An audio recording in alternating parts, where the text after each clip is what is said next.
Welcome to guys. आप सबका स्वागत है हमारे चैनल शेन एजुकेशन में। तो जैसा कि गाइस अब आप सबको पता है कि मध्य प्रदेश वर्ग 3 का नोटिफिकेशन आ चुका है और आपको इसमें आपने सिलेबस भी देख लिया होगा कि 15 नंबर की हिंदी, 15 नंबर का इंग्लिश, 15 नंबर का मैथमेटिक्स और 20 नंबर का मैथमेटिक्स और आपको 30 नंबर की साइंस देखने को मिलेगी और 20 नंबर का सोशल साइंस वाला यानी कि सामाजिक विज्ञान वाला पोर्शन देखने को मिलेगा। तो आपका 100 मार्क्स का होगा। तो मैं आपको यही बात करने चाहता हूँ इस वीडियो में कि आप सामाजिक विज्ञान का जो सिलेबस है वो कैसे कवर करेंगे। तो वो ऐसे कवर करेंगे, अगर आपने कुछ भी ना पढ़ा हो तो मैं इन वीडियो के जो ये वीडियो सीरीज चलाई, तो ये पहला वीडियो है। आप इसकी मदद से हर एक वीडियो को देख सकते हैं और आप अपने सिलेबस को कवर कर सकते हैं। तो इसमें हम सामाजिक विज्ञान आज शुरू करने जा रहे हैं। इसके पहले अगर आपने इसके पहले भी मैंने वीडियो डाली थी, अपलोड की थी, उससे सिलेबस से रिलेटेड कि सामाजिक विज्ञान में आपको वर्ग 3 में क्या क्या पढ़ना है। अगर आपने वो ना देखा हो तो आप वो भी देख सकते हैं कि हमने उसमें डिस्क्राइब किया था कि आपको हम क्या क्या पढ़ाएंगे, कि कौन कौन सी चीज आपको सिलेबस में है। तो आज हम उसी से रिलेटेड वीडियो लेके आ रहे हैं। तो ये पहली क्लास होगी सोशल साइंस की, जिसमें हम सौर मंडल यानी कि सामाजिक विज्ञान बोले तो सोलर सिस्टम, और ये क्लास हिंदी और इंग्लिश दोनों में रहेगी। आपको टेंशन लेने की कोई जरूरत नहीं है। आपको दोनों ही माध्यम से, हिंदी और इंग्लिश माध्यम से पढ़ाया जाएगा इसमें। तो चलिए विदाउट वेस्टिंग अ टाइम हम शुरू करते हैं अपनी इस सोशल साइंस की जर्नी को। तो तो पहला चैप्टर क्या है? पहला चैप्टर है सौर मंडल, बोले तो सोलर सिस्टम। तो चलिए, ज्यादा हम डीपली में नहीं जाएंगे मगर हम बेसिक बेसिक करेंगे, क्योंकि आपका 31 अगस्त को पेपर है तो आपके पास समय कम है। तो सबसे पहले हमें देखना है मीनिंग क्या होता। तो सोलर सिस्टम क्या है, सौर मंडल क्या है? तो सोलर सिस्टम क्या है? एक ग्रेविटेशनल बाउंड सिस्टम है, जो सन का ग्रेविटेशनल बाउंड सिस्टम है। And the object that orbited either directly और इनडायरेक्टली। तो कुछ ऑब्जेक्ट होते हैं जो सन के चारों ओर घूमते रहते हैं। तो ग्रेविटेशनल बाउंड सिस्टम का मतलब है कि सौर मंडल में जो सूर्य है वो अपनी और सारे ग्रहों को, जितने भी हैं प्लैनेट्स हैं, एस्ट्रॉइड हैं, मीटरॉइड्स हैं, इन सबको क्या करके रखता है? वो कब्जा यानी कि पकड़ के रखता है, गुरुत्वाकर्षण बल लगा के रखता है, जिससे कि आप सबको तो पता ही है, आपने साइंस में पढ़ा होगा गुरुत्वाकर्षण बल, जिससे कि किसी भी चीज को खींचने में आसानी होती। तो सन के पास गुरुत्वाकर्षण यानी कि ग्रेविटेशनल फोर्स रहता है। इससे पूरे जितने भी प्लानेट है वो उसके इर्द गिर्द चारों ओर परिक्रमण यानी कि रेवोल्यूशन करते रहते, उसके चारों ओर घूमते ही रहते हैं। तो सबसे पहले तो ये कि सोलर सिस्टम में जो सन है उसमें ग्रेविटेशनल बाउंड सिस्टम है, यानी कि गुरुत्वाकर्षण बल है, जिससे सारा तंत्र बंधा हुआ है, जो इसे प्रत्यक्ष और परोक्ष रूप से परिक्रमा करते हैं यानी कि रेवोल्यूशन करते हैं।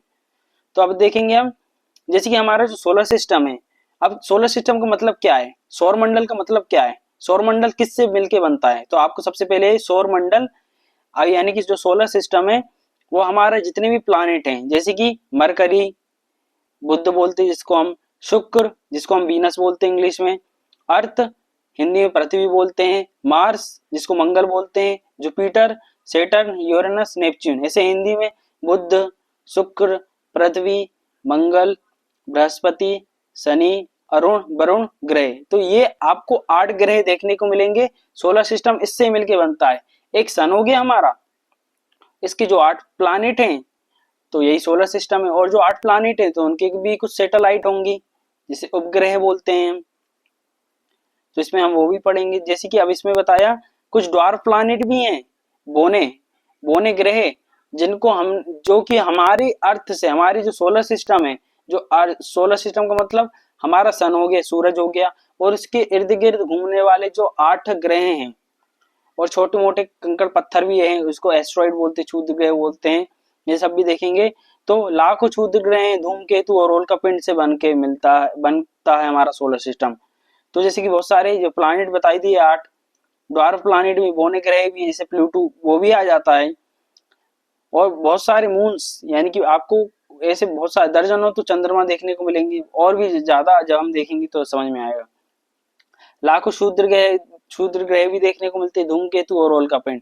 तो आपको कॉमेट्स भी देखने को मिलेगा, एस्ट्रॉइड भी देखने को मिलेगा और मीटरॉइड्स भी देखने को मिलेगा। अब हम इनका मीनिंग भी देखेंगे, एस्टेरॉइड क्या होता है, एस्टेरॉइड्स, कॉमेट्स, मीटरॉइड्स, इन सब का।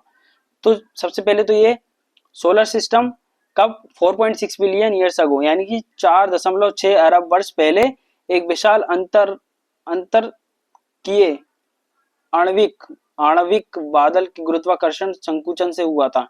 यह एक जाइंट इंटरस्टेलर मॉलिक्यूल क्लाउड था। एक छोटी सी चीज, उसको नेबुला भी बोलते, तो नेबुला थ्योरी में उसको बताया, जो बिग बैंग थ्योरी होती है, उसी से हमारा जो पूरा सोलर सिस्टम है उसका क्रिएशन हुआ था।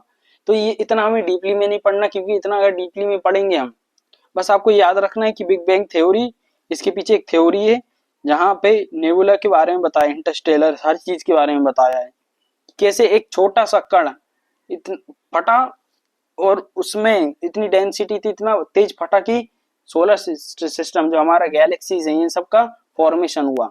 तो ये हमें ज्यादा डीपली नहीं पढ़ना है, क्योंकि आपके पास उतना समय नहीं है। तो आई हो आपको सोलर सिस्टम, सौर मंडल का मतलब समझ में आ गया होगा कि सीधी सी बात क्या है सौर मंडल, सोलर सिस्टम क्या है, हमारा एक सन है, उसमें गुरुत्वाकर्षण बल है जो कि सारे जितने भी प्लैनेट्स हैं, जितने भी ग्रह हैं, उनको खींच के रखता है अपने इर्द गिर्द, उसके चारों ओर घूमते रहते हैं, परिक्रमण करते रहते हैं, रेवोल्यूशन करते रहते हैं।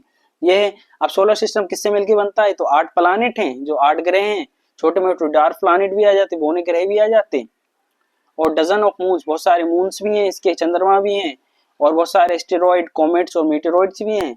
और 4.6 million years ago, billion years ago पहले बना था, ग्रेविटेशनल कोलैप्स हुआ था। तो अंतर किए आणविक बादल की गुरुत्वाकर्षण संकुचन से हुआ था। तो ये याद रखना है।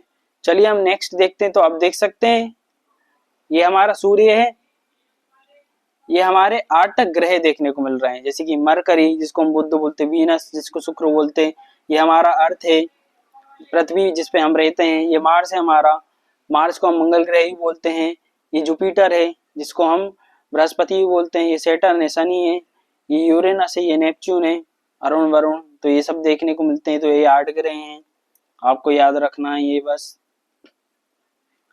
चलिए हम तारे की बात कर लेते हैं, स्टार्स की बात कर लेते हैं।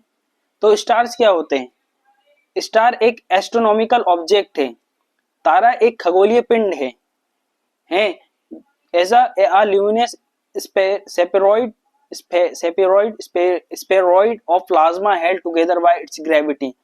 तो जो ग्रेविटी के कारण, जैसे कि इसमें बताया है, तारा एक खगोलीय पिंड है होता है जो चमकदार प्लाज्मा की गोलाकार पिंड से बना होता है, जो प्लाज्मा रहता है उससे बना होता है, जो कि बहुत चमकदार रहता है, और जो अपने ही गुरुत्वाकर्षण द्वारा बंधा रहता है, यानी कि जुड़ा रहता है, कनेक्ट रहता है अपनी ही ग्रेविटी के साथ। तो स्टार क्या होता है, अब इसमें मीनिंग बताए। स्टार एक कॉस्मिक एनर्जी है, cosmic energy engine that produce heat, light, ultraviolet rays, X rays and other form of radiation. तो स्टार क्या है, एक तारा एक ब्रह्मांडीय ऊर्जा के स्रोत हैं, इसमें एक ऊर्जा देखने को मिलती है, ये खुद गर्म होते हैं, हीट प्रोड्यूस करते हैं, इनमें गर्मी होती है और इनमें बहुत तगड़ी रोशनी भी होती है।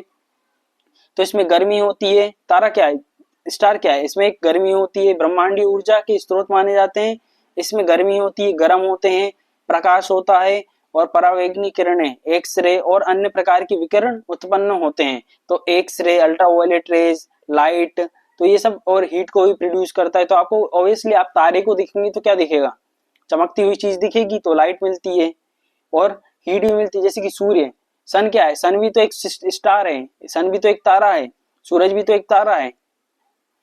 तो उससे क्या मिलता हमें, तो वो हमारे जितने भी ग्रह हैं उन सबको रोशनी देता है, उन सबको ऊर्जा देता है, हीट देता है, हीट प्रोड्यूस करता है, लाइट प्रोड्यूस करता है, इसलिए तो हम गर्म होते हैं, क्योंकि प्लैनेट के बाद खुद ना तो खुद का हीट है ना तो खुद की लाइट है। इस क्वेश्चन सीधा सीधा बन सकता है कि पृथ्वी के पास जितने भी ग्रह हैं, प्लैनेट्स हैं, तो उनके पास ना तो खुद की ऊर्जा है और ना ही खुद की लाइट है जो चमक सके, वो अपनी लाइट और ऊर्जा सूर्य से लेते हैं, सन से लेते हैं। तो ये अब देखेंगे तो star were form when the galaxies were form during the big bang. अब मैंने बताया था आपको एक बिग बैंग जो थ्योरी में बताया गया था, बिग बैंग कंडीशन हुई थी जिसे एक छोटा सा मॉलिक्यूल, छोटा सा पदार्थ रहता, सब्सटेंस बोल सकते हैं, जब वो फटा था ना तो अनेक हजारों गैलेक्सी, लाखों गैलेक्सी हमारे जो सोलर सिस्टम है, जैसे हमारा सोलर सिस्टम है, तो वो किससे, उसमें वो किसके अंदर में आता, हमारा सोलर सिस्टम गैलेक्सी के, मिल्की वे गैलेक्सी के अंदर में आता, जो हमारी आकाश गंगा है, जहाँ पे हमारा सोलर सिस्टम है। ऐसे हजारों लाखों गैलेक्सीज हैं, आकाश गंगाएं हैं। तो ये बिग बैंग थ्योरी से बना था गैलेक्सीज। फिर उसके अंदर में जो स्टार्स थे ऐसे बने थे, जो तारों का जो निर्माण हुआ था आकाश गंगाओं के निर्माण के समय जब देखने को मिलता बिग बैंग थ्योरी के दौरान। They are compose largely of gas and plasma. ये किससे बने होते हैं, गैस और प्लाज्मा से। और ये बहुत ही गर्म होते हैं और इनमें कुछ एटॉमिक पार्टिकल्स भी होते हैं। अब इसमें बताइए, मुख्य रूप से गैस और प्लाज्मा से बने होते हैं स्टार्स, इसलिए तो चमचमाते हैं। जो अत्यधिक गर्म अवस्थाएं पदार्थ के उपपरमाणविक कणों से मिलकर बनते हैं। तो अलग अलग जो मैटर रहते हैं, तो चीजों को मिक्स करके कर दो तो वो बन जाएंगे। तो उसमें क्या है, गैस और प्लाज्मा है। और भी पार्टिकल्स आ जाते हैं, और भी कण आ जाते हैं अलग अलग चीजों के। अब stars are fundamentally building block of galaxies. तो जो तारे हैं, तारे क्या है, आकाश गंगाओं को मूलभूत निर्माण खंड होते हैं। तो स्टार्स ये फंडामेंटल बिल्डिंग ब्लॉक हैं गैलेक्सीज के। इसी के द्वारा तो हमें गैलेक्सीज देखने को मिलती हैं, क्योंकि हजारों करोड़ों तारे आपको गैलेक्सीज में देखने को मिलेंगे आकाश गंगाओं में। तो स्टार्स का बस ये पढ़ना है कि चमकदार चीजें, ल्यूमिनस है, ये खुद का हीट और लाइट प्रोड्यूस करते हैं। इसमें ज्यादा कुछ खास नहीं पढ़ना, ये है मेन टॉपिक। जैसे कि सूर्य, सूर्य भी तो एक तारा है जो कि खुद की हीट और लाइट रहती है, खुद की गर्मी और रोशनी रहती है, और दूसरी ग्रहों को प्रोवाइड करता है। चलिए हम मून के बारे में देख लेते हैं, जिसको हम चंद्रमा भी बोलते हैं। तो चंद्रमा के बारे में देखते हैं। तो मून क्या है, अर्थ का एक नेचुरल सैटेलाइट है। तो चंद्रमा क्या है, अर्थ की जो पृथ्वी है उसका एकमात्र प्रकृति उपग्रह है, क्योंकि हमारे पास एक ही उपग्रह है, अर्थ का एक ही उपग्रह है, एक ही नेचुरल सैटेलाइट है, वो भी मून, जो कि उसी से टूट के बना है। ऐसा माना जाता है कि जो चंद्रमा बना है वो पृथ्वी का ही हिस्सा था, पहले पृथ्वी से ही टूट के बना है जब फॉर्मेशन हो रहा था। तो अब इसमें देखिए ये बताया कि at about one quarter the diameter of earth, earth का वन क्वार्टर यानी कि एक चौथाई हिस्सा है। ये देखिए, ये पृथ्वी के व्यास का लगभग एक चौथाई है। आप ये मान लो अर्थ को गोल करो, गोल और चपटी है, तो उसके चार हिस्से कर लो, एक बीच में से काटो और फिर बीच में से और खड़ा और आड़ा काटना है आपको, हॉरिजॉन्टल वर्टिकल फॉर्मेशन में काटना। तो आपको चार हिस्से देखने को मिलेंगे, चार में से एक हिस्सा यानी कि अर्थ जो मून है तो इतना बड़ा है, यानी कि अर्थ का एक चौथाई है। तो सौरमंडल का पांचवा सबसे बड़ा उपग्रह है। तो पूरी सोलर सिस्टम का ये फिफ्थ लार्जेस्ट सैटेलाइट है, जो नेचुरल सैटेलाइट है, फिफ्थ लार्जेस्ट, सबसे बड़ी, पांचवी सबसे बड़ी सैटेलाइट है, और किसी भी ज्ञात बोने ग्रह से बड़ा है। और कोई भी जो बोना ग्रह जैसे ड्वार्फ प्लैनेट उससे तो बड़ा ही होगा ऑब्वियसली। बोना ग्रह का मतलब क्या, छोटा है।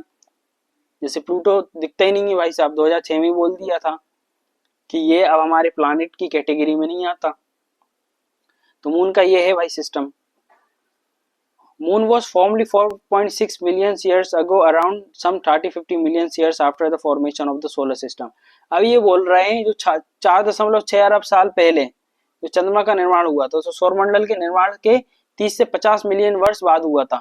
देखो, पहले सौरमंडल सोलर सिस्टम बना होगा, फिर उसके 30-50 मिलियन साल पहले, उसके बाद में, तो उसके बाद में चंद्रमा का निर्माण हुआ। ऑब्वियसली अर्थ का हुआ होगा, तो अर्थ से टूट के उसका एक हिस्सा निकल गया। अब इसमें ये बताया जाता है ये पृथ्वी के 7 समकालीन घूर्णन में है, यानी कि it is a synchronize rotation with earth meaning the same side is always facing the earth. तो इसका मतलब ये है कि यानी कि आप जो मून है, जो चंद्रमा है, उसकी एक ही दिशा देख सकते हैं। आप चंद्रमा की एक ही दिशा नहीं, एक ही फेस देख सकते हैं उसका, यानी कि एक ही पार्ट देख सकते हैं। आप दूसरा पार्ट तो देख ही नहीं पाएंगे, क्योंकि भाई कोई भी चीज गोल होगी तो गोल की हम एक चीज देख सकते हैं, उसकी दूसरा वाला पार्ट नहीं देख सकते। तो चंद्रमा का आप 59% देख सकते हो, बोलते कोई 59 बोलता है, कोई 49, तो 59% तक आप उसका एक पार्ट देख सकते हो, क्योंकि दूसरा पार्ट तो आपने देखना ही नहीं है, क्योंकि गोल चीज को तो एक ही हिस्से से देख सकते हैं ना। तो एक ही दिशा हमें पृथ्वी की ओर से रहती है कि भाई एक ही डायरेक्शन दिख रही है, पीछे का कभी दिखता नहीं है। अब जो चंद्रमा पृथ्वी की परिक्रमण 27 दिन 7 घंटे 43 मिनट और 11.47 सेकंड में करता है। तो इसमें बताया कि जो अर्थ है, हमारी पृथ्वी, तो जो मून है रिवॉल्व करता है अराउंड द अर्थ, यानी कि अर्थ के चारों ओर घूमता रहता। हैं। अब वो 27 दिन 7 घंटे और 43 मिनट में करता है। 27 दिन में अपना पूरा रिवॉल्व कर लेता है, पूरा परिक्रमण कर लेता है, पूरा जो पृथ्वी का चक्कर लगा लेता है। एक जगह से पोजीशन से शुरू होगा, पूरा 27 दिन में कंप्लीट कर लेगा। तो ये आ सकता है सीधा सीधा कि जो मून है परिक्रमण, जो चंद्रमा पृथ्वी का परिक्रमण कितने दिनों में करता है, तो आपको 27 दिन लिखना है। जैसे कि अर्थ सन का चक्कर लगाती है, कितना समय लगता है, 365 या 66 दिन पूरा एक। ऐसा ही जब पृथ्वी का चक्कर, जो मून है हमारा चंद्रमा पृथ्वी का एक चक्कर 27 दिन में पूरा करता है। आपको ये याद रखना है।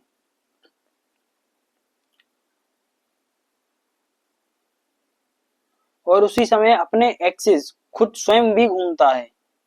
That is why only one face of the, तो जब स्वयं घूमता है तो इसी कारण हमें एक ही फेस देखने को मिलता है, दूसरा फेस देखने को नहीं मिलता, यानी कि उसका दूसरा वाला इलाका देखने को नहीं मिलेगा, एक ही साइड उसकी देखने को मिलेगी।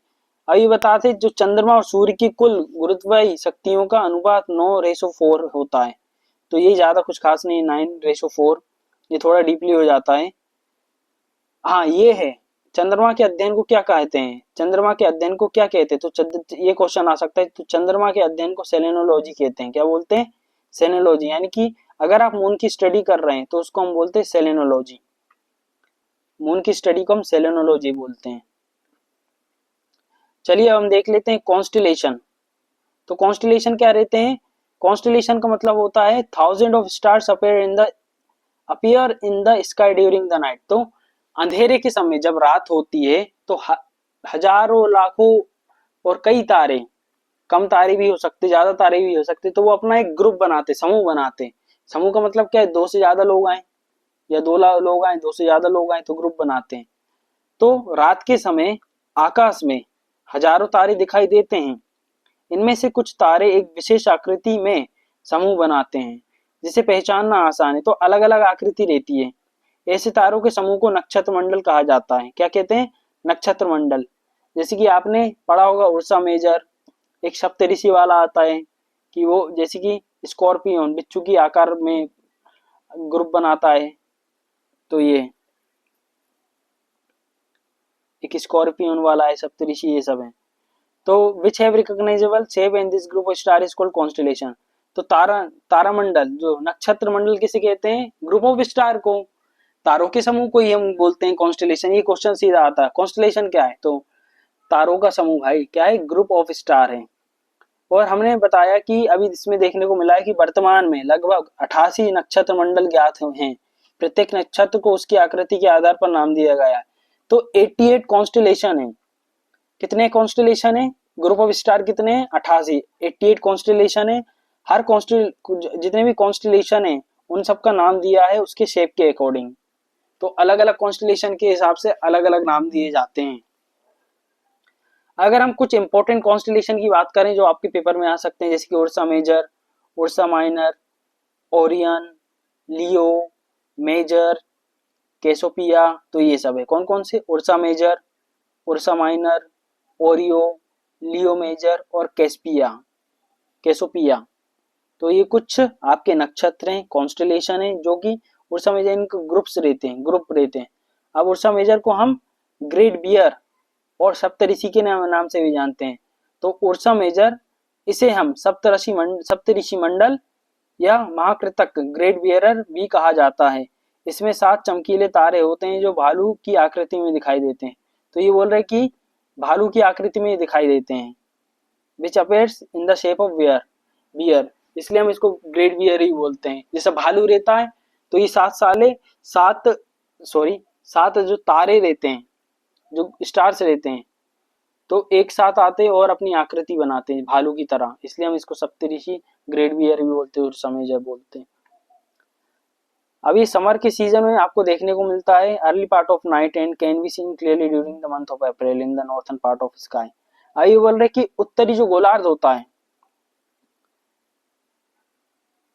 नहीं उत्तरी गोलार्ध नहीं, ये आपको उत्तरी दिशा में देखने को मिलते हैं जब जब गर्मियों में रात का दिन होता है। तो रात के प्रारंभिक भाग में, जैसे कि शाम होती है हमारी, वो संध्या भी बोलते हैं, शाम होती है, अब धीरे धीरे जब शाम होगी तब हमें ये तारे देखने को मिलते हैं गर्मियों के दिनों में। और ये बोला जाता है कि अगर आपको देखना ही है तो आप उत्तर की दिशा में देख सकते हैं, क्योंकि ये तारे उत्तर की दिशा में देखते हैं। तो आप अपना कंपास रहता है उसकी मदद से आप दिशा को पता लगा सकते हैं और आप देख सकते हैं समर में, क्योंकि समर में मौसम साफ होता है, सारी चीज साफ होती, तो हम इजीली अपने स्काई, अपने घर से स्काई में देख सकते हैं, आसमान में देख सकते हैं अप्रैल के महीने में। It also help us to locate the position of the polar star in the sky.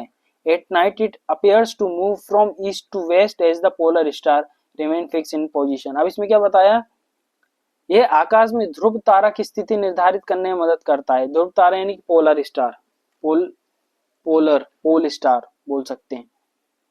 रात को यह पूर्व से पश्चिम की ओर घूमता हुआ प्रतीत होता है, यानी कि पूर्व से पश्चिम की ओर घूमता हुआ प्रतीत होता है। ऐसा लगता है कि ये जा रहा है, आ रहा जा रहा है, जबकि ध्रुव तारा अपनी जगह पर स्थिर रहते हैं। जितने भी ध्रुव तारा हैं वो अपनी जगह पर ही स्थित रहते हैं। तो पूर्व से पश्चिम की ओर घूमता हुआ प्रतीत होता है यानी कि लगता है हमें, जबकि ध्रुव तारा अपनी जगह स्थिर रहता है। तो पोल स्टार को लोकेट करने में मदद होता है। अब इंडियन नेम इसको मृगा के नाम से भी जानते हैं। देखो ओरियन जो कॉन्स्टलेशन है, ओरियन जो है ये एक नक्षत्र है, इसको हम इंडियन नेम मृगा के नाम से भी जानते हैं। इसको ये शिकार करने के लिए जाना है, जैसे जो लोग शिकार करते हैं ना उसके लिए जाना जाता है, शिकारी तारे बोल सकते हैं। इसका भारतीय नाम मृग है। इसमें 7 या 8 चमकीले तारे होते हैं, यानी ग्रुप्स रहते हैं ओरियन में। अब ओरिएंटेशन देखेंगे स्टार्स का और ओरियन का, तो ये similarly to the figure of hunter. इसका फिगर कैसा रहता है ओरियन का, इसका फिगर रहता है आपको हंट करने वाला, जैसे शिकारी करते ना, तो शिकारी ऐसी आकृति बनाती है। यह नक्षत्र सर्दियों में देर शाम को आकाश में दिखाई देते हैं, यानी कि ओरियन आपको देखना है तो अभी ठंड का समय आएगा ना, तो आपको देख सकते हैं ओरियन को।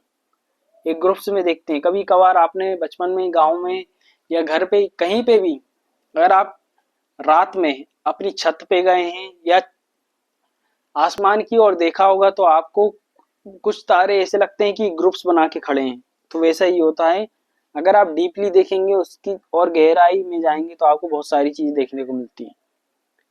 अब नेक्स्ट पे चलते हैं। तो नेक्स्ट क्या है, one of the brightest star in the sky at night in the Sirius which is very close to the Orion constellation. तो एक सिन्यूअस रहता है, ये भी एक कॉन्स्टलेशन है, ये भी एक नक्षत्र है जो कि आपको ओरियन के पास ही देखने को मिलेगा, बहुत ही करीब देखने को मिलता है। तो रात के आकाश में दिखाई देने वाला एक अत्यंत चमकीला तारा जिसको सिनस बोलते हैं, जो ओरियन के पास स्थित होता है। जहाँ पे ओरियन आपको देखने को मिलेगा 7-8 स्टार्स हैं, तो वहीं पे आपको ये भी देखने को मिलेगा सिनस, बहुत ही चमकीला तारा होता है। अब चलते हैं हम लियो मेजर द कॉन्स्टलेशन मेनली। अब लियो मेजर का मतलब क्या है, लियो मेजर ये ऐसा नक्षत्र है जो 9 या 10 तारों से बना होता है। तो लियो मेजर 9 और 10 स्टार से बना हुआ रहता है, ग्रुप रहता है, स्टार का समूह रहता है तारों का। इसका जो ओरिएंटेशन है वो सिमिलरली लायन की तरह लगता है, इसको इसलिए लियो दिया गया है। जैसा आपको बब्बर शेर देखा होगा, आपने शेर देखा होगा, तो उस टाइप की आकृति बनाई जाती है, इसको लियो बोलते हैं। लियो आपने राशि भी सुनी होगी। तो लियो का मतलब होता है लॉयन यानी कि शेर। तो शेर की आकृति बनाते हुए देखने को मिलता है ये, तो इसको लियो मेजर बोलते हैं। आपको सीधे सी बात क्वेश्चन आ सकता है कि शेर की आकृति बनाने वाले कॉन्स्टलेशन कौन, उसका नाम क्या है, नक्षत्र मंडल का नाम क्या है, तो लियो मेजर। लियो का मतलब शेर, तो शेर की आकृति तो यही बनाएगा, तो ऐसा आ सकता है। अब next, it is a visible during the summer in the early part of night. तो लियो कब दिखता है, जब गर्मी शुरू होती है, तो यानी कि स्प्रिंग सीजन वाला टाइम रहता है, जब ही आपको देखने को मिलता है। कैसोपिया, अब कैसोपिया भी एक ग्रुप है स्टार का, ये भी एक कॉन्स्टलेशन है, नक्षत्र है। तो इसमें 5 तारे होते हैं, 5 तारों से मिलकर बनता है, जो कि आकाश में अपनी स्थिति के अनुसार W और M के आकार में दिखाई देता है। अगर आपको कोई भी तारा W और M के आकार पे दिखाई दे तो आप समझ जाना वो एक कैसोपिया कॉन्स्टलेशन है, कैसोपिया नक्षत्र मंडल है। तारों का समूह, जिसको हम कॉन्स्टेलेशन या नक्षत्र मंडल कहते हैं, तो उसको कैसोपिया बोलते हैं, जो आपको W या M लेटर जैसे बनाए दिखाई दिए। तो आप सबको बता सकते हैं, देखो ये है, क्या है ये, कैसोपिया। हमेशा आप W और M से पहचान सकते हो। ये भी एक तारामंडल है, नक्षत्र मंडल, स्टारों का ग्रुप, तारों का समूह। आई होप आपको ये समझ में आ रहा होगा। तो चलिए हम बढ़ते हैं। It is suppose to represent an ancient queen name Cassiopeia. तो ऐसा माना जाता है कि एक प्राचीन नाम, जो रानी का प्राचीन नाम है, कैसोपिया का प्रतीक है। बताओ, ऐसे ऐसे वर्ड हैं रानी की बेसिस पे। It is visible during the winter in the early part of night. अब ये रात में दिखता है आपको। कब दिखता है, कौन सी सीजन में दिखता होगा? तो भैया आपको सर्दियों में रात में देखने को मिलता है ये कैसोपिया, जो W और M की आकृति बनाता है। तो हमने उर्सा मेजर पढ़ लिए, जिसको सप्तऋषि के नाम से जानते हैं। लियो मेजर पढ़ लिए, जो शेर की आकृति में रहता है। और कैसोपिया कॉन्स्टेलेशन पढ़ लिया, नक्षत्र मंडल पढ़ लिए, जो W और M की आकृति में देते हैं। तो आई होप आपको समझ में आया होगा कि कॉन्स्टेलेशन, नक्षत्र का मतलब होता है ग्रुप, समूह। किसका? तारों का। चलिए हम प्लेनेट के बारे में पढ़ते हैं। तो ग्रह क्या है? प्लेनेट एक सेलेस्टियल बॉडी है, एक खगोलीय पिंड है। अब इसके कुछ फीचर्स भी पढ़ लेते हैं, कुछ इसकी विशेषताएं पढ़ लेते हैं। जैसे कि is an orbit around the sun. तो जैसे कि अर्थ है हमारा, अर्थ ही मान लो एक प्लानिट, वो भी तो एक प्लानिट है। तो ये ऑर्बिट करते हैं, यानी कि सन के चारों ओर परिक्रमा करते हैं, घूमते रहते हैं। जब तो हमारा एक साल होता, पूरा चक्कर लगा लेते हैं अपनी पृथ्वी। Has sufficient mass for itself gravity to overcome rigid body forces so that it is assume a hydrostatic equilibrium nearly around round shape. तो इसका मतलब है कि जो भी गुरुत्वाकर्षण शक्ति होती है, जो भी गुरुत्वाकर्षण बल होता है, ग्रेविटेशनल फोर्स, तो ये वह कठोर पिंड वालों को मात देकर लगभग गोल आकार हाइड्रोस्टैटिक संतुलन ग्रहण कर सकते हैं। जैसे कि अर्थ के पास भी तो ग्रेविटी है, जब तो हम टिके हुए हैं। तो ये अपना फोर्स लगाते हैं, जैसे कि पूरी ओर खींच ना सकें। और had cleared the neighbourhood around its orbit.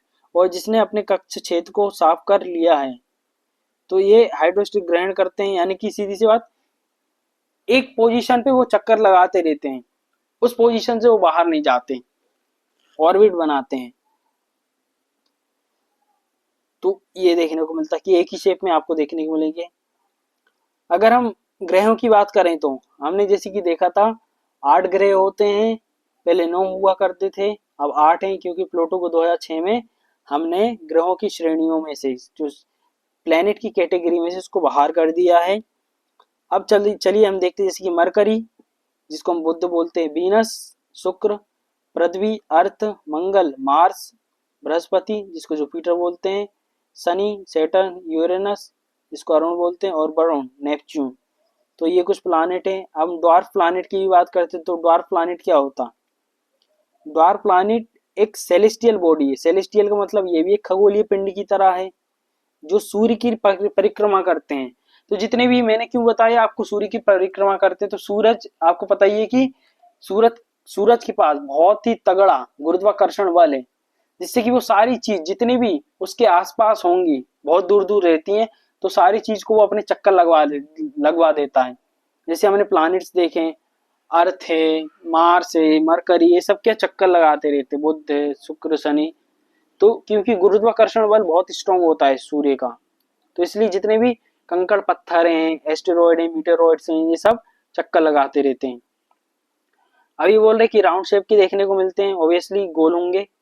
तो अपनी कक्षा का क्षेत्र साफ नहीं किया, तो हैज नॉट क्लियर दिए, अपने ना आसपास में कभी भी टकरा जाते हैं।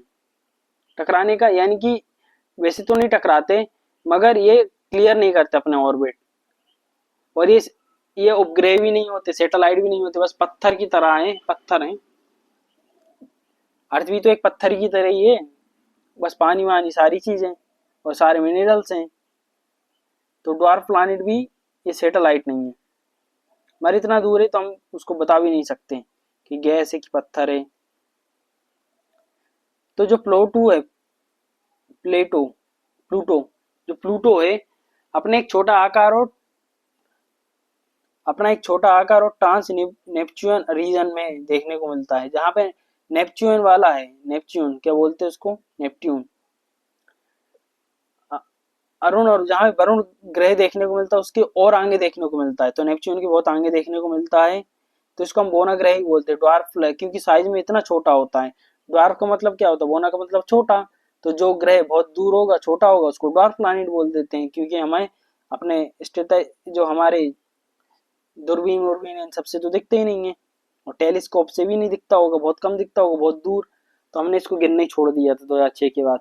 चलो कम से कम एक चीज तो कम पढ़नी पड़ी, नहीं तो उसके बारे में ही पढ़ूं। अब देखो, all other object except satellite को छोड़ के, सूर्य की परिक्रमा करने वाले अन्य सभी पिंड उपग्रह को छोड़कर और सामूहिक रूप से सौरमंडल की छोटी वस्तुएं स्मॉल सोलर सिस्टम बॉडीज कहा जाता है। तो all the object except satellite को छोड़ के जो उपग्रह orbit the sun shall be refer to the collectively as a small solar system bodies. तो जितने भी जैसे कि सैटेलाइट हैं, जैसे मून हो गए, इन सबको छोड़ के तो ये पूरा सब छोटा सा सोलर सिस्टम कहलाते हैं, पत्थर मत्थर सारी चीज आ जाती हैं। अब ये बता रहे, कुछ ग्रह ऐसे भी हैं, कुछ प्लैनेट्स ऐसे भी हैं जिनके चारों ओर रिंग्स रहती हैं। रिंग्स का मतलब क्या है, एक सर्कल देखने को मिलेगा उनके चारों ओर, जैसे कि कुछ चीज घेरे हुए हैं। तो छल्लों वाले ग्रह भी देखेंगे हम, वही रिंग्स वाले, जिसमें बृहस्पति, शनि अरुण यानी कि जुपिटर, सैटर्न, यूरेनस है। तो इनमें रिंग्स देखने को मिलेगी आपको। क्या देखने को मिलेगी, रिंग्स। रिंग्स का मतलब है कि इसके चारों ओर कुछ ना कुछ ऐसी चीज लगी रहती है कि आपको समझ नहीं आती ये है क्या, मगर वो डस्ट पार्टिकल्स और छोटे छोटे कंकड़ पत्थर ये सब रहते हैं जो उसके चारों ओर चक्कर लगाते हैं, और देखने में बड़ा मस्त लगता है। अरे भाई अद्भुत चीज है, ये कंकड़ पत्थर हैं। तो आपको जुपिटर, बृहस्पति, शनि और अरुण में देखने को मिलती है वो रिंग। अब हम देखेंगे स्मॉलेस्ट प्लैनेट, सबसे छोटा प्लैनेट कौन सा है, तो सबसे छोटा प्लैनेट मरकरी है, बुध। सबसे बड़ा प्लैनेट हमारा जुपिटर है, बृहस्पति। और अगर हम इनर प्लैनेट की बात करेंगे, तो अभी मैं बताता हूँ इनर प्लैनेट को ये कहते हैं, तो आप इसमें पहले समझ लिए। इनर प्लैनेट का मतलब होता है भीतरी ग्रह, बुध, शुक्र, पृथ्वी, मंगल, यानी कि मरकरी, वीनस, अर्थ, मार्स, ये देखने को मिलेगा। आउटर प्लैनेट आपका जुपिटर, सैटर्न, यूरेनस, नेपच्यून देखने को मिलते हैं, यानी कि जो बाहरी ग्रह, बृहस्पति, शनि, अरुण, वरुण। तो जो इनर प्लैनेट है हमको उसको हम टेरेस्ट्रियल प्लैनेट भी बोलते हैं, और जो बाहर वाले प्लैनेट हैं, जो आउटर प्लैनेट है, उसको हम जोवियन प्लैनेट भी बोलते हैं और गैसियस प्लैनेट भी, क्योंकि ये सारी चीज जुपिटर, सैटर्न, यूरेनस और नेपच्यून, यानी कि बृहस्पति, शनि, अरुण, ये सब किससे, गैस से मिलके बने होते हैं।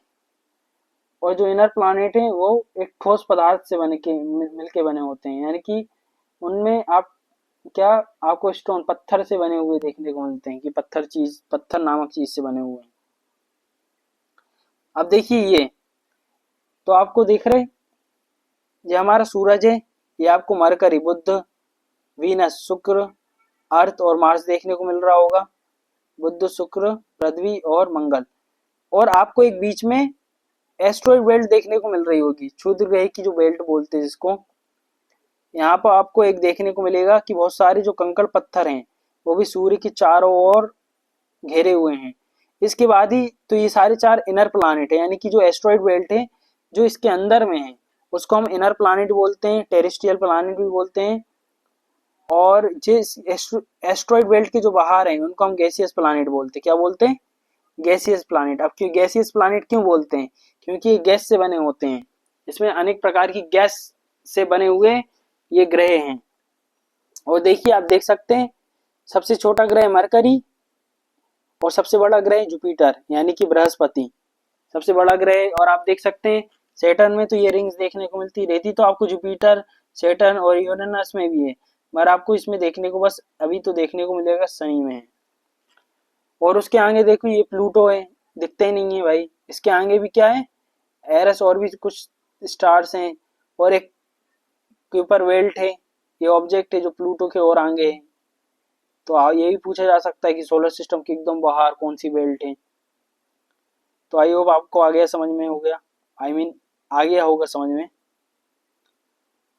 चलो हम पढ़ते हैं मिल्की वे गैलेक्सी। तो आकाशगंगा के बारे में पढ़ेंगे, A galaxy is defined as a large group of star, gas and dust bound together by gravity. तो गैलेक्सी क्या है? गैलेक्सी क्या है? तारों, गैस और धूल के एक विशाल समूह के रूप में परिभाषित किया जाता है। गैलेक्सी का मतलब क्या है? जैसे कि हम आकाश, हमारी आकाशगंगा है मिल्की वे गैलेक्सी, उसी के अंदर में सोलर सिस्टम है।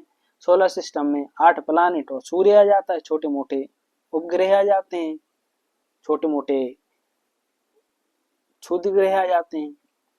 तो मिल्की वे गैलेक्सी की बात हो रही है, आकाशगंगा की बात हो रही है। किससे भाई? बनती कैसे? आखिरकार इतनी वाइट वाइट क्यों रहती है? हम आकाशगंगा क्यों कहते हैं? तो भाई वाइट इसलिए रहती है क्योंकि अनेक प्रकार के तारों, बहुत सारे तारे रहते, तारे तो चमकते ही हैं, गैस रहती है, धूल के कण रहते हैं, तो ये सब एक ग्रुप बनाते हैं, तो ये सब एक साथ आ जाते हैं और फिर जो गुरुत्वाकर्षण द्वारा एक साथ बंधे हुए होते हैं, इसमें भी ग्रेविटी लगती है, तो एक साथ वो चिपके हुए रहते हैं, एक साथ आपस में जुड़े हुए रहते हैं ग्रेविटी के कारण। और अलग अलग स्टार्स, गैसेस और डस्ट से चीजें देखने को मिलती है। तो अब गैसेस भी देख लो, अब स्टार्स भी देख लो, तो चमकीले तो दिखेंगे, इसलिए तो उसको मिल्की वे गैलेक्सी बोलते हैं। जैसे मिल्क मिल्क मिला दिया हो भाई साहब आकाशगंगा। अवर गैलेक्सी हम इसको मिल्की वे बोलते हैं क्योंकि milky band of light in the sky, ये दूध की तरह दिखती है, सफेद दिखती है, एकदम सफेद, क्योंकि तारे मारे रहते हैं ना, और डस्ट पार्टिकल गैसेस रहते हैं तो रिफ्लेक्ट करती हैं। हमारी आकाशगंगा को आकाशगंगा मिल्की वे कहा जाता है क्योंकि यह आकाश में दूधिया रोशनी की पट्टी के रूप में दिखाई देती है। जो आकाश रहता है उसमें दूधिये, कैसी, जैसी दूधिये रोशनी की पट्टी के रूप में दिखाई देता है, ऐसा रहता है जैसे मिल्क है, दूध है, दूध की तरह white. Galaxy come in variety of shape and size. अब इसमें बता रहे जो आकाशगंगाएं होती, तो हमारी ये तो मिल्की वे गैलेक्सी, ऐसे ही बहुत सारी ऐसी गंगा, आकाश गंगा कितनी होंगी ना जाने, लाखों। तो जो मिल्की वे गैलेक्सी है, तो ये वेराइटी अलग अलग शेप की हो सकती है, अलग अलग साइज की हो सकती है। जैसे हमारा स्पेरिकल शेप है, हमारा कैसा स्पेरिकल शेप है, थोड़ा घुमावदार शेप है। Milky way is a large very spiral Galaxy, तो वही जो मैंने आपको बताया था, इसकी आकृति कैसी देखने को मिलेगी? घुमाटी, जैसे घुमी हुई स्पाइरल टाइप में, किसी चीज को हम घुमा देते तो वैसा। अब प्राचीन भारत में जो आकाश में बहती हुई प्रकाश की नदी माना जाता था, कि देखो आप आकाश में यानी कि एक ऐसी नदी बह रही है जो एकदम चमचमाती हुई क्या है, नदी है। अब जैसे कि बोलते उसको आकाश गंगा के नाम से भी जानते, कि गंगा जी बह रही हैं, ऐसा मान रहे हैं आकाश में, इसलिए इसको आकाश गंगा के नाम से जानते हैं। क्योंकि अब ओबियसली ऊपर है, गैलेक्सी वाइट वाइट है, तो जैसे कि आप ये देख सकते हैं, देखने को मिला कितने सारे तारे हैं, कितने सारे धूल के कण होंगे, कितनी सारी चीजें होंगी, तो अलग अलग चीजें ये आकाश गंगा मिल्की वे गैलेक्सी आपको गोल गोल देखने को मिल रही होगी। तो ये आकाश गंगा हमारी। चलिए अब हम थोड़ा अर्थ के बारे में पढ़ते हैं। तो गाइस ये पहला वीडियो था, तो थोड़ा लंबा हो सकता है, इसके बाद मैं कोशिश करूंगा आपको बहुत छोटा करने में, मैं सारी चीजों के माइंड में बना के लाऊंगा, या इतने बड़े। अब मैं थोड़ा आपको बेसिक बताऊंगा, ज़्यादा डीपली नहीं बताऊंगा, नहीं तो आपको देखने में भी दिक्कत आएगी, कि आपको बहुत लंबा वीडियो देखने को मिलेगा। आप इसको 1.5 की स्पीड में भी देख सकते हैं, अगर देखना चाहें तो जल्दी कंप्लीट हो सकता है। अब हम अर्थ की बात कर लेते, पृथ्वी की बात कर लेते हैं। तो जैसे कि आपको पता है कि अर्थ हमारा थर्ड प्लानेट है सन से, सन की दूरी से हमारे तीसरे नंबर पे आता है प्लानेट। तो पृथ्वी सूर्य से तीसरा ग्रह है, कितने थर्ड तीसरे नंबर पे आता है, सीधा क्वेश्चन आ जाता है। और ये हमसे 150 मिलियन किलोमीटर दूर है, तो 15 करोड़ किलोमीटर दूर है। एस्ट्रोनॉमिकल यूनिट बोलते हैं जिसको हम, एक खगोलीय इकाई रहती है, उस हिसाब से हमें बताया गया है कि 15 करोड़ किलोमीटर दूर है। अगर आपको सूर्य पे जाना है तो 15 करोड़ किलोमीटर दूर जाना पड़ेगा, इतने में तो निपट ही जाएंगे इंसान। अब जैसे कि पता है कि अर्थ है, जो हमारी पृथ्वी है, उसका एक दिन कितने घंटे में पूरा होता है, तो एक दिन में खुद का चक्कर 24 घंटे में लगाती है, ये हो गया। अब जो हमारी अर्थ है, अर्थ के एटमॉस्फेयर में की बात करेंगे, पृथ्वी के वायुमंडल की बात करेंगे, तो पृथ्वी का वायुमंडल में 78% नाइट्रोजन, 78% नाइट्रोजन है, और 21% जो 21% ऑक्सीजन है, और 1% अन्य गैसों से बना हुआ है, जिससे कि हमारे जीवन सफल बन जाता है, क्योंकि हमें ऑक्सीजन मिल जाए। तो ऑक्सीजन भाई जहाँ हम इंसान वहाँ, तो ये मानव की लाइफ को जीने का एक सहारा देता है। सोलर सिस्टम में ऐसे बहुत सारे प्लानेट जिसमें एटमॉस्फेयर है, वायुमंडल है, बट ओनली अर्थ एक ऐसा है कि जहाँ पे हम सांस ले सकते हैं। हो सकता है वहां पे ऐसी ऐसी गैस हो कि आप सांस ही ना ले पाए। अब जैसे कि इसमें बताया गया पृथ्वी का एक चंद्रमा है, यानी कि जो उपग्रह है, सैटेलाइट है। तो earth has only one moon, another name for moon is natural satellite. इसको हम प्राकृतिक उपग्रह ही बोलते हैं क्योंकि अर्थ का ही हिस्सा था, एक चौथाई, जैसे कि मैंने आपको पहले ऊपर बताया। तो earth is the perfect place for life as we no.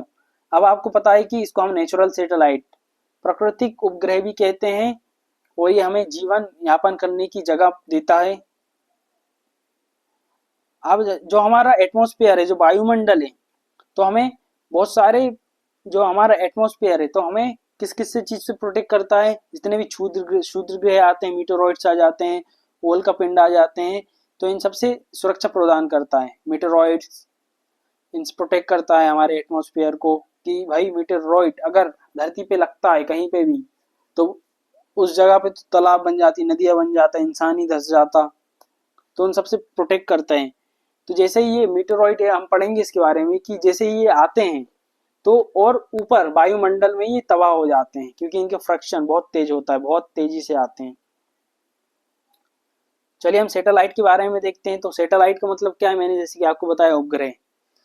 तो सैटेलाइट दो प्रकार की, तो पहले तो सैटेलाइट क्या होता है, उपग्रह होता है जो प्लानेट के, कोई भी ग्रह, जैसे कि अर्थ एक प्लानेट है, अर्थ एक ग्रह है, उसके चारों ओर चक्कर कौन लगाता है, उसके चारों ओर चक्कर लगाता है मून, हमारे चंद्र में। तो अर्थ का सैटेलाइट कौन हुआ, अर्थ का सैटेलाइट हुआ मून। ऑब्वियसली दोस्त है हमारा, हमारा ही पार्ट है वो। तो अर्थ का सैटेलाइट कौन है, अर्थ का सैटेलाइट है मून। पृथ्वी की सैटेलाइट, पृथ्वी के उपग्रह कौन है, चंद्रमा। ये अच्छे से आपको याद कर लेना है। अब देखिए जो उपग्रह होते हैं, सैटेलाइट होते हैं, वो दो प्रकार के होते हैं। एक तो नेचुरल सैटेलाइट, जो प्रकृति द्वारा बनाया गया है, नेचर के द्वारा क्रिएट किया गया है, जिसमें इंसानों का कोई भी इन्वॉल्वमेंट नहीं रहा, इंसानों के द्वारा नहीं बनाया गया। तो देखिए हम इसको पढ़ लेते। Natural satellite, a celestial body that moves around the planet in the same way as the planet move around the sun। तो प्रकृति उपग्रह क्या है, एक ऐसा खगोलीय पिंड है जो ग्रह के चारों ओर घूमता है। जिस प्रकार जिस प्रकार ग्रह सूर्य के चारों ओर घूमता है, उसी प्रकार उपग्रह भी, प्लानेट जो ग्रह के चारों ओर घूमता है। तो ये तो नेचुरल सैटेलाइट हो गया, जो नेचर के द्वारा बनाया है। अब ह्यूमन मेड सैटेलाइट जो डिजाइन देते हैं, जो साइंटिस्ट बनाते हैं, जो इंसानों के द्वारा कम्युनिकेशन, यूनिवर्स में कम्युनिकेशन के लिए बनाया गया है, इंफॉर्मेशन को, एक इंफॉर्मेशन जुटाने के लिए सैटेलाइट का निर्मित किया गया, इसलिए इसको मानव निर्मित उपग्रह कहते हैं, मानव निर्मित ह्यूमन मेड सैटेलाइट बोलते हैं। तो जो ह्यूमन मेड सैटेलाइट है, ये रॉकेट को ले जाता है, ऑर्बिट में रखता है अर्थ के, और उससे हमें बहुत सारी जानकारी मिलती है। तो चलिए अब जैसे कि आप देख सकते हैं, ये है हमारे मानव द्वारा बनाई हुई उपग्रह सैटेलाइट, जिससे हम इंफॉर्मेशन लेते हैं। और ये हमारी नेचुरल सैटेलाइट, ये हमारा प्यारा सा चंदा मामा मून है। देख सकते हैं आप इसकी शक्ल, ये जो गड्ढे मड्ढे दिख रहे हैं, कुछ पहाड़ हैं, कुछ गड्ढे हैं, ये से देखने को मिलते हैं। पिंपल्स हो गए हैं चंद्रमा को भी। चलो अब देखते हैं। अब हम देखेंगे तो अभी तो बहुत है आपका, ये कुछ है। मीटरोइड्स को बारे में पढ़ना है, कॉमेट्स के बारे में पढ़ना है। 10-15 मिनट और लगेंगे, तो ये थोड़ा लंबा वीडियो हो सकता है। मैं कोशिश करूँगा कि 40 मिनट के अंदर अंदर सारी चीज़ कवर कर दी जाए आने वाले टाइम में। चलिए हम देखते हैं एस्टेरॉइड को। तो एस्टेरॉइड को देखते हैं। Asteroid are minor planet specially those of the inner solar system. तो हमारे सोलर सिस्टम, जो हमारा सौर मंडल है, तो क्षुद्र ग्रह, छोटे ग्रह होते हैं। विशेष रूप से ये आंतरिक सौर मंडल में पाए जाने वाले हैं। कहाँ से, इंटरनल सोलर सिस्टम में पाए जाते हैं, इनर सोलर सिस्टम में। तो भाई ये पत्थर की तरह ही होते हैं क्षुद्र ग्रह, छोटे मोटे क्षुद्र ग्रह होते हैं। जो सैटेलाइट्स हैं उनसे भी छोटे होते हैं, जो चंद्रमा है उनसे भी छोटे होते हैं, पत्थर ही हैं एक प्रकार के। तो asteroid orbit our sun is a region of space between the orbit of Mars and Jupiter known as asteroid belt. अब इसमें बताया है क्षुद्र ग्रह पट्टी किसे कहते हैं। जैसे कि मैंने आपको बताया था जो हमारा क्या है, इसमें बताता हूं, जैसे कि ये देखिए एस्ट्रॉइड बेल्ट, ये क्षुद्र ग्रह हैं। तो एस्ट्रॉइड तो आपको समझ में आ गया होगा, क्षुद्र ग्रह क्या होते हैं, छोटे छोटे कंकड़ पत्थर की तरह होते हैं, यानी कि रेते बहुत बड़े हैं मगर हमारे पृथ्वी से तो छोटे ही हैं, हमारे उपग्रह जो सैटेलाइट से तो छोटे ही मून से, मगर बड़े बड़े पत्थर होते हैं।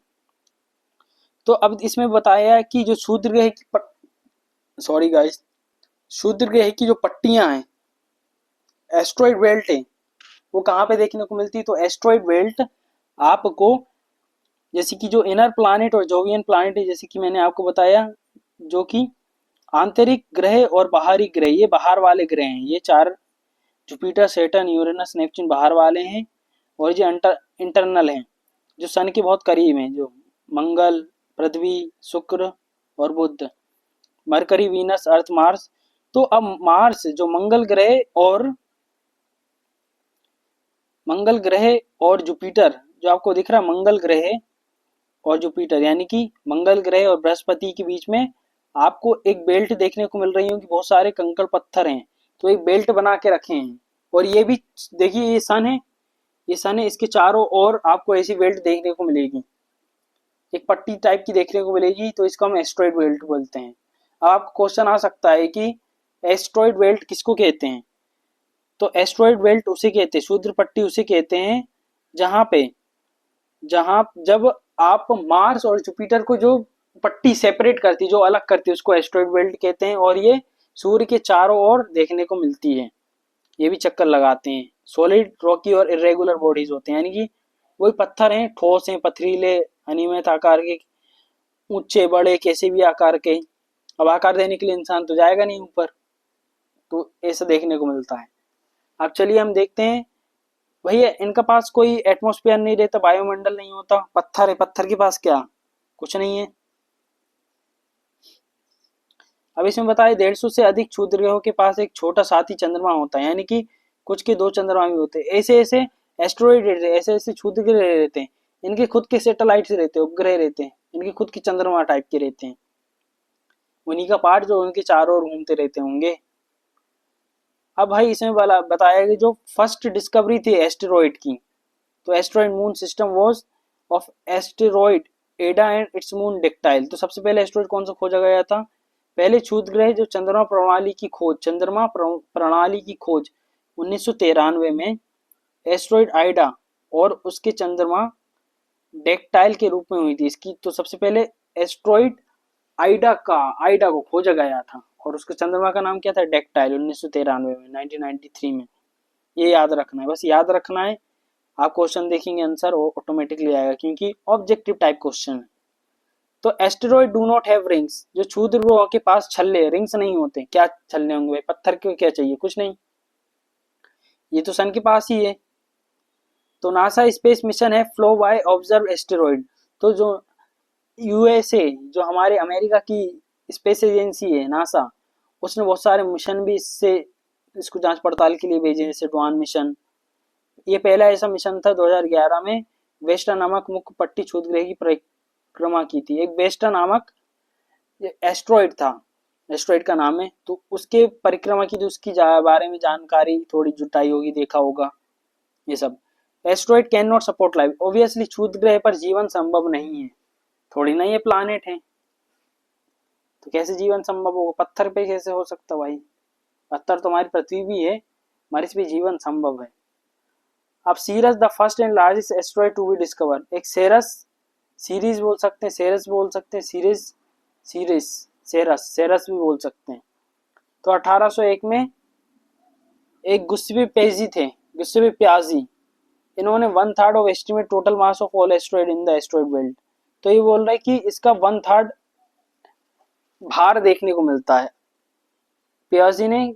तो सेरस की जो पहला सबसे बड़ा क्षुद्र ग्रह था, इसकी खोज पियाजी ने की थी, गुस्से पियाजी ने, और उन्होंने ये बताया था ये अकेला ही क्षुद्रग्रह पट्टी के कुल अनुमानित द्रव्यमान का 1/3 भाग रखता है। यानी कि 100 अगर एस्ट्रॉइड हैं, मान लो 100 पत्थर हैं, तो भाई ये एक पत्थर 30 पत्थरों के बराबर है। तो जो सेरस एस्ट्रॉइड खो जाता है, सेरस क्षुद्रग्रह है। तो चलिए हम देख लेते हैं नेक्स्ट। देखिए ये है, मैंने बता ही दिया था, सन है 4 इसके ग्रह हैं, जुपिटर, सैटर्न, यूरेनस, नेपच्यून, ये सब हैं। और ये भाई छोटे छोटे, इनको तो वैसे एस्ट्रॉइड बोलते हैं, और इनसे भी छोटे छोटे पत्थर होते हैं, उसको बोलते हैं मीटेरॉइड्स। तो आप देख सकते हैं छोटे छोटे कंकड़ पत्थर, भाई ये पत्थर टाइप के हैं, यही घूमते रहते हैं, ये एस्ट्रॉइड है। अब बताओ इनमें क्या जीवन होगा? खुद तो अच्छे शेप के नहीं है, कोई आड़ा टेढ़ा खड़ा आड़ा पड़ा ऐसे हैं भाई साहब, तो इन्हीं को हम क्षुद्र ग्रह बोलते हैं, पत्थर की तरह ही होते हैं। चलिए हम पढ़ते हैं मीटोर और मीटोरॉइड। ओल्का और ओल्का पिंड क्या होते हैं? आपने सुना होगा ना, कभी ये ओल्का पिंड गिरा था, कुछ ओल्का पिंड गिर के कुछ नदियां बन जाती हैं, तालाब बन जाते हैं, तो उसी से रिलेटेड है। अब देखो, while traveling through space, asteroids sometimes smash with each other and break up into the minor remains। अब इसमें बताया है अंतरिक्ष में यात्रा करते समय, यानी कि हमने यात्रा नहीं कर रहे, ये पत्थर ही यात्रा करते रहते हैं, तो कभी कभार जो क्षुद्र ग्रह जो एस्टेरॉइड होते हैं, तो आपस में टकराकर छोटे छोटे टुकड़ों में टूट जाते हैं। ऑब्वियसली बड़े बड़े दो पत्थर हैं एक दूसरे से लगे, यानी कि बड़े बड़े क्षुद्र ग्रह हैं, एस्टेरॉइड हैं, एक दूसरे से लगे, तो भाई टूटेंगे फूटेंगे तो छोटे छोटे पार्ट बन जाएंगे उनके, हैं, तो उन्हीं को हम मीटोर्स और मीटोरॉइड बोलते हैं। अभी और अच्छे से देखेंगे हम। तो comet shed dust as the wander the solar system. The breakup result in frequent small particles and fragments known as meteoroids। अब धूमकेतु और सौरमंडल में भ्रमण करते समय धूल छोड़ते हैं, ये टूट फूट के कारण छोटे छोटे कण और टुकड़े बनते हैं। अब वही मैंने बताया था कि कोई बड़ी चीज है, दो बड़ी चीज टकराएंगे उसके टुकड़े तो होंगे, तो उसको हम ओल्का पिंड मीटोरॉइड्स बोलते हैं। क्या बोलते हैं कि जब बड़े पत्थर टकराते तो एक मीटोरॉइड्स बनते हैं, और जो कि सन के ऑर्बिट करते हैं, ऑर्बिट का मतलब सन के, जो सूर्य के चारों ओर घूमते रहते हैं, ये भी तो घूमेंगे भाई, कभी कभार इनकी स्पीड बढ़ जाती होगी, आपस में टकरा गए, आगे वाला चल नहीं पाया, पीछे वाला आया और दे धड़ाधम। तो ऐसा है भाई सिस्टम।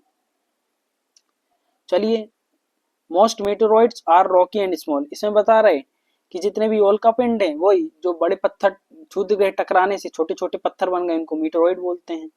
छोटे छोटे जो हिस्से हैं, तो अधिकांश उल्का पिंड चट्टानी और छोटे आकार के होते हैं भाई, कोई बड़े होंगे कोई छोटे होंगे। तो भाई बड़े पत्थर टकराएंगे तो छोटे तो होंगे ना, इसलिए तो मीटोरॉइड्स बोलते हैं उसको, नहीं तो एस्ट्रॉइड ही नहीं बोलेंगे। एस्ट्रॉइड का मतलब है बड़े बड़े पत्थर, यानी कि जो क्षुद्र ग्रह। और उल्का पिंड किसको कहते हैं? जो छोटे मोटे जो बड़े पत्थर क्षुद्र ग्रह हैं, वो आपस में टकराएंगे, छोटे मोटे कंकड़ पत्थर बन जाते हैं, उनको बोलते हैं मीटोरॉइड्स। भाई घर घर बराबर होते, तुम जिस घर में होगे ना, तो उससे ही बड़े बड़े होते हैं, और टकराते तो छोटे छोटे बन जाते हैं, जितना तुम्हारा कमरा है। अब चलो देखते हैं, तो उसको उल्का पिंड बोलते हो, चट्टानी छोटे मोटे आकार से जो टुकड़े बनते हैं टकराने से। When one drawn near Earth, it burn up as it goes through the atmosphere of Earth. Thus a meteor is formed। तो मीटोर का मतलब क्या है?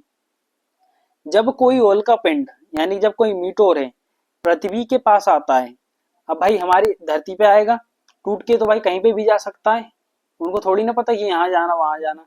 अब जैसे बहुत तेज धड़ाम से घले एकदम फट देनी, जैसे हेडशॉट मारते, तो भाई जब किसी वो दो दो पत्थर से टकराए तो ये बिखर जाते हैं। अब जब बिखरेगा तो कुछ अर्थ पे भी आ जाते, पृथ्वी पे भी आ जाते हैं, क्योंकि और हमारी ग्रेविटेशनल फोर्स खींचता ही है किसी भी चीज को, तो ये अर्थ के एटमॉस्फेयर में आए, अर्थ के वायुमंडल में आए। तो जब कोई भी उल्का पिंड पृथ्वी के पास आता है, यह पृथ्वी के वायुमंडल में प्रवेश करते, वही हमारे पास आए, हमारे अर्थ के ऊपर एटमॉस्फेयर है उसमें आ गए। अब इनको ग्रेविटेशनल फोर्स गुरुत्वाकर्षण बल मिलेगा, तो ये खिंचते चले आते हैं। और फिर जब आते हैं तो फ्रैक्शन होता है, यानी कि किसी भी जब आते हैं, अब हमारे यहाँ पे ऑक्सीजन रहता, ये इतनी तेजी से आते हैं कि जैसे हमारे एटमॉस्फेयर में आते हैं तो इनमें आग लग जाती है। अब आग लग जाती है तो कुछ तो वही एटमॉस्फेयर हमारे वायुमंडल में डिस्ट्रॉय हो जाते, खत्म हो जाते, और कुछ जो बचते हैं वो हमारे धरती पे गिर जाते हैं, और जब धरती पे गिर जाते हैं तो बड़ी बड़ी लेक बन जाती हैं, तालाब बन जाते हैं, झीलें बन जाती हैं, जैसे लोकटक लेक, ये सब देखने को मिलेंगी। हम पढ़ेंगे झीलों के बारे में तो उसमें हम बात करेंगे डिटेल में। तो भाई मीटोर ये होता है। मीटोरॉइड क्या होते हैं? जो टकरा रहे हैं भाई, बड़े बड़े पत्थर हैं, टकरा रहे हैं आपस में, छोटे कंकड़ पत्थर बन रहे हैं, यानी कि बड़े बड़े सूर्य ग्रह हैं, एस्टेरॉइड हैं। जब वो बड़े बड़े एस्टेरॉइड टकराते हैं तो छोटे छोटे मीटोरॉइड्स बन जाते हैं, उल्का पिंड बन जाते हैं। अब उल्का किसको बोलते हैं, मीटोर किसको बोलते हैं? जब उन्हीं में से जो छोटे मोटे हैं, जब वो हमारी धरती के वायुमंडल पे आते हैं, एटमॉस्फेयर में आते हैं, तो कुछ तो जल जाते हैं तेजी के कारण, ऑक्सीजन आते हैं, उनको ऑक्सीजन मिल जाता है, ऑक्सीजन आग के लिए बहुत जरूरी है, तो कुछ तो आकाश में ही जल जाते हैं, स्काई में, और कुछ हमारी धरती पे गिर जाते हैं। जैसे महाराष्ट्र में भी आपको लेक देखने को मिलेगी, पढ़ेंगे हम। अभी फायर वॉल्स वही बताया, a big meteoroid approximately ranging in dimension anywhere from basketball to a Volkswagen. अब इसमें बताया कि बड़े उल्कापिंड होते हैं जिनका आकार लगभग बास्केटबॉल से लेकर वॉक्सवैगन कार तक हो सकता है, कि इतने बड़े बड़े होते हैं। भाई सोचो, बास्केटबॉल का ग्राउंड दे, तुम कोर्ट देखो जहाँ पे बास्केटबॉल खेलते, इतने बड़े बड़े होते हैं, टकराएंगे भाई तो घर मर तो डिस्ट्रॉय हो ही जाएंगे। अब भाई इसमें कार का भी एग्जाम्पल दे दिया गया है, जर्मनी की कार, बताओ इतने बड़े बड़े भी होते हैं। ऐसा मत समझना कि आप तुम्हारे हाथ में बन जाएंगे, हाथ नहीं भाई, घर बराबर भी होते हैं। और फिर सोचो एस्ट्रॉइड कितने बड़े होते होंगे, एस्ट्रॉइड तो एक शहर शहर बराबर होते होंगे फिर तो। They also make very imposing sky exhibit as they smash into the fragmentation and burn up in their way through Earth atmosphere। इसमें ये बताया है, जब ये वायुमंडल में प्रवेश करते हैं, यानी कि हमारे एटमॉस्फेयर में आते हैं, तो जलते हुए चमकीले दृश्य उत्पन्न होते हैं, इनके टुकड़े जाते हैं। तो कभी कभार आपको देखने को मिलेगा, देखो भैया टूटता तारा दिख रहा है, तो गलती मत समझना कि विश मिश मांग ली है, भैया पूरी नहीं हो रही, हमने टूटते तारे से विश मांग ली। हो सकता है कि आपने मीटोर से, जो उल्का से विश मांग ली हो, बेचारा वो तो हमारे स्पेस से आ रहा हो, हमारे वायुमंडल में आ गया हो, और आपने अपनी मनोकामना पूरी कर ली। तो वही होता भाई जो आकाश में देखने को मिलता है, जब कोई चीज टूटी हुई देखने को मिलती है, तो यही रहता, पत्थर ही रहता वो तो एक प्रकार का। तो कुछ वो मैंने क्या बताया, कुछ मीटोरॉइड्स रहते हैं, वो आते हैं तो मीटोर बन जाते हैं अर्थ में, या तो पूरी तरीके से जल जाएंगे, या अर्थ पे हमारी धरती पे गिर जाते हैं, उल्का। तो some meteoroids indulge passage through the atmosphere of earth and it ground hit ground, this are known as, देखो इसको मीटोरॉइड बोलते हैं। कुछ उल्का पिंड पृथ्वी के वायुमंडल से गुजरने के बाद जलने से पूरी तरह नष्ट नहीं होते हैं, और जमीन पर गिरते हैं तो उन्हें उल्का पिंड कहते हैं, इनको कहते हैं मीटोरॉइड, मीटेरॉइड्स, उल्का पिंड। अब देखो इसमें अंतर देखो आप, तो इसमें मीटोर और मीटोरॉइड्स के बारे में बताया। तो जैसे मीटोरॉइड उल्का पिंड है, तो मीटोरॉइड ROIDS वाला है, जब दो बड़े बड़े एस्टेरॉइड, बड़े बड़े क्षुद्रग्रह आपस में टकराते हैं तो वो मीटोरॉइड बनाते हैं, यानी कि उल्का पिंड, इंग्लिश में थोड़ा ये है। और मीटोर्स कब कहते हैं, जब ये जल के आते हैं, हमारे आकाश में आते हैं और जब जलते हैं, अगर वो चीज जो जल के आ रहे हैं, कुछ हमारे वायुमंडल में एटमॉस्फेयर में आए, जल रहे हैं, और जल की धरती पे गिर जाते हैं, अगर आसमान में ये पूरी तरीके से नष्ट हो गए तो वो मीटोर्स कहलाते हैं। अगर आसमान से नीचे आ रहे हैं और हमारी अर्थ पे कुछ जल गए और कुछ जले नहीं हुए, पूरी तरीके से नष्ट नहीं हुए, तो उसको हम मीटोरॉइड बोलते हैं, उल्का पिंड भी कहते हैं, हिंदी में तो सेम ही है। मीटोराइट, मीटोराइट भी बोल सकते हैं, मीटोराइट्स। चलिए हम देखते हैं नेक्स्ट। अब हम पढ़ेंगे धूमकेतु के बारे में। किसके बारे में?